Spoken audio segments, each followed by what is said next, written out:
Hola gente. Bienvenido a mi canal nuevamente. Hoy le traigo la segunda parte de argumentos contra del aborto. Comenzamos. Argumento 5. La ley que penaliza el aborto es represiva, en cambio la que lo liberaliza es democrática. Es de aplaudir la reforma de leyes represivas cuando éstas se dirigen a limitar o impedir la libertad de vida del individuo, pero no cuando coartan las acciones de una libertad que atenta contra el derecho de otra persona, en nuestro caso el niño no nacido. La madre sabe que la ley del aborto ha sido represiva solo para el hijo que ha cebado en sus entrañas. Exigen la democracia y el pluralismo ideológico de penalizar el aborto. De ningún modo es aceptable que la mayoría pueda decidir acerca de lo que es o no conforme con el bien natural del hombre. En tal caso desembocaríamos una vez más en la tiranía de la mayoría. En el aborto, nadie ha pedido su opinión al que está por nacer a propósito de si quiere o no nacer, ni se le podría pedir. Lo único que aquí cuenta es la naturaleza del embrión, cuya tendencia fundamental es a seguir siendo. No se trata de una materia opinable, sino del hecho cierto, atestiguado por la ciencia, de una vida humana, que no espera para ser real el acuerdo en las opiniones de los mayores. Quien debe ser respetada es toda persona, no toda opinión, puesto que hay opiniones falsas como la que sostuviera la licitud del aborto. No se puede invocar la libertad de opinión y la democracia para atentar contra los derechos de los demás, especialmente contra el derecho a la vida de un inocente. El tópico olvida que análogamente a como la libertad cuenta con condicionamientos naturales, también tiene en la conformidad con la ley moral su meta. Se trata de un vínculo que no es establecido por la propia libertad. Y el verdadero progreso está en que la actividad del hombre y las leyes sociales se conformen cada vez más a esa meta moral. Saint-Oulat, autor del Droit de Naitre, afirmaba en Le Monde: la actitud de progreso consiste en promover una real libertad de no abortar. Hay que tomar medidas de orden familiar y social para favorecer la protección de la vida. Estas medidas ayudarían a que la mujer evitara esta prueba del aborto. Argumento 6. Es necesario impedir los abortos clandestinos.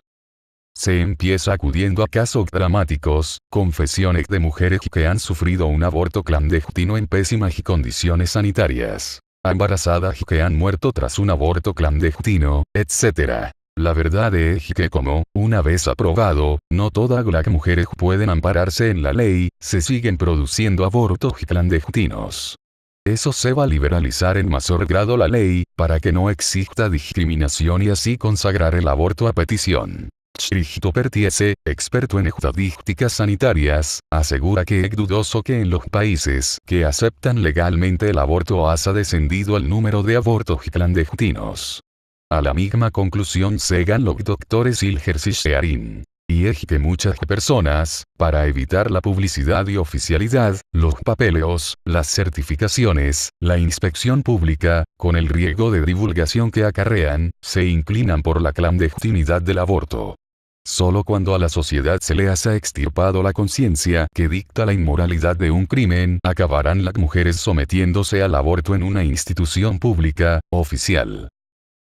Argumento 7. El séptimo argumento en contra del aborto habla de que no se deben hacer para el hambre y la miseria. Es injusto que solo puedan abortar los ricos. Es el argumento más hipócrita que se conoce. Podría vivir, pero como quizá te falte cariño, medio de vida, etc., te mato. El aborto permitido no va a nivelar las diferencias económicas, sino que va a extender un mal. Y va a agravar la conciencia de las madres con una acción que esas reconocen como injusta. Lo que se debe buscar no es facilitar tal acción, sino asistir en los momentos difíciles a las madres, evitándoles que sean víctimas de su debilidad. Los médicos que practican abortos salen siempre favorecidos económicamente. Un médico abortista neoyorquino declaró en la revista Medical Economics: en lo económico, después de tantos años de lucha, no puedo dejar de sentirme un poco como el tejano que cavó buscando agua y dio con petróleo. Con la legalización del aborto, se pretende que esta matanza la pague el contribuyente español, incluido el que rechace el aborto por razones científicas o incluso morales. Si la sociedad no debe pagar este precio de sangre, ha de proporcionar a las madres que pasan por situaciones difíciles otras soluciones y que no sean la del aborto. Y por lo que hace a los pobres, el Estado debe elevar su nivel de vida y hacer que su existencia sea cada vez más digna. No se elimina la pobreza eliminando a los inocentes o matando a los pobres. Este milagroso remedio, aplicado a cualquier territorio, tiene indiscutiblemente un efecto boomerang que acaba por golpear al país que lo aplica. Muchas naciones que practican el aborto, la peste blanca, según el título del conocido libro de Pierre Chaun y Georges Suffert, están por debajo del crecimiento cero, demográfico y económico. Se encuentran en la vía del autogenocidio. Argumento 8. Exigencias de la salud física y psíquica de la madre. Este tópico pretende justificar el llamado aborto terapéutico, destinado a eliminar al feto por razones médicas o terapéuticas. El peligro para la salud física o psíquica de la mujer. A. Salud física de la madre. En los rarísimos casos en que se verifican las dos condiciones de peligro de muerte inminente y de seguro agravamiento del estado de la madre en el transcurso del embarazo, cardiopatías graves o formas nefropáticas crónicas, la medicina está hoy en condiciones de salvar tanto la vida del niño como la de la madre. Hasta el punto de que es fácil hacer una intervención quirúrgica de corazón o recurrir al empleo del riñón artificial durante la gestación, sin perjuicio para nadie. Cada vez son más imaginarios, o poco reales, los casos en que hubiera que salvar una de las dos vidas a costa de la otra. Teóricamente sería lícito pretender la curación de la madre, aun cuando de modo indirecto y no pretendido se cause perjuicio al feto. El aborto es indirecto cuando la muerte del feto se sigue como efecto, quizá necesario pero no principal, de un medicamento o de un acto médico, como la extirpación de un cáncer de útero, para curar una enfermedad de la madre. Aquí resultan dos efectos de una misma acción. Uno bueno, directo y principal, salud de la madre; otro malo y secundario, muerte del feto. De estos dos efectos, uno es el buscado y otro el que puede seguirse de un modo incidental. B. Salud psíquica. La alteración nerviosa puede estar causada o bien por la futura existencia del niño, no deseada o temida desde el comienzo del embarazo, o bien por la gestación en sí misma, como fenómeno fisiológico. En el caso del niño no deseado, la pérdida de la serenidad psicológica podría servir como argumento para quitar la existencia a todo hombre adulto que alterase a otro. En el caso de que la gravidez fisiológica provoque alteraciones nerviosas, esquizofrenia y psicosis maníaco-depresivas, los neurólogos y psiquiatras más autorizados afirman que no conocemos, directamente por nuestra experiencia ni a través de escritos, casos de este tipo que exijan como única solución el aborto.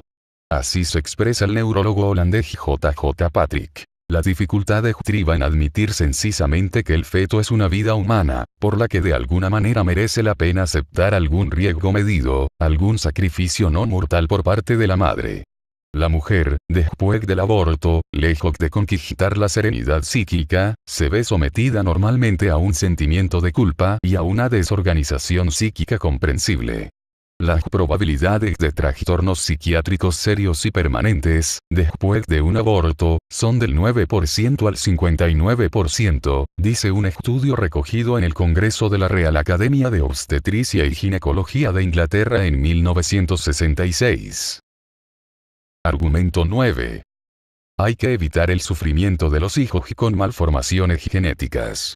En el fondo de este argumento no hay un sentimiento de piedad, sino un concepto equivocado del hombre, cuyo valor existencial es absoluto, intocable. El hecho de que, como indica Rosalia Craig, nunca una organización de padres de niños retrasados ha favorecido el aborto, indica a las claras que el contacto directo y vivo con estos disminuidos ofrece la experiencia de que se trata de seres humanos, cuyo apego y disfrute de la vida tiene para esos un valor absoluto. Incide aquí un tópico ya expuesto. El feto no sería ser humano hasta que los padres lo aceptaran. Solo a través de las relaciones que estableciera con la comunidad podría hacerse hombre. Si una mujer, a través de exámenes médicos, sabe que su concebido tiene síndrome de Down, estaría en su derecho para rechazarlo. Un ser inútil, le dirán, es una carga social y nunca llegará a ser hombre. No se le puede imponer a la sociedad el peso de tal ser. Ahora bien, sabemos que la respuesta a dicho tópico es que el hombre no se reduce a la suma de relaciones que puede guardar con los demás. Su esencia profunda reside en su índole espiritual, por la cual podrá ejercer, aunque sea tenuemente, la libertad. Nadie ha podido demostrar que un discapacitado carezca de pensamiento y de libertad, por disminuido que esté su ejercicio. Nos hemos preguntado qué es un discapacitado para sí mismo. Hemos considerado que para él su existencia, su vida, es lo único que tiene. ¿Qué pensarán los discapacitados físicos tetraplégicos, etc., cuando osen que lo mejor para esos es no haber nacido? Dirán que han tenido suerte de nacer porque al ser concebido no existía todavía una ley que permitiera matarlos.